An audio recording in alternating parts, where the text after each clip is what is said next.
Reāli pasties to beņķi. Šeit kāju tevi atbalsta. Te tu vari šitos, kur te podziņi bija. Šitos redzi vari saspiest, lai tev no sāniem turās. Tad reku muguriņa laužās.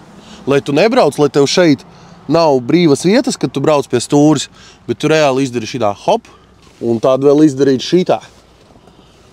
Un tu sēdi, tā kā tev galva nekustās, tu vari viņu atslābināt, un tu izbaudi to braucienu. Ja tev, protams, nav priekšā Volvo braucējs, kas uz 90 elkās, jo tu jau lido behičku. Mēs atradām buktes uz jumta. Izstās, ka tā mašīna bija zem krusas. 1, 2, 3, kaut kur vēl redzēju. Reiku 4, 5, uz haubis no šejienes redzu vēl arī ir. Kad pērc auto, esi acīgs. Bet ir arī 2 spoileri.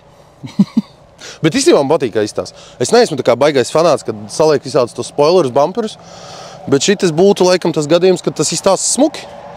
Nu tā ir ķipa agresīvi. Nu, viņš tā kā iedarās. Man patīk.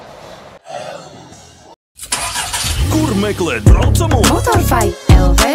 Labākā likme piķim. Tepat Motorfight LV. Apkopo datus no oficiāliem autotirgotājiem Latvijā.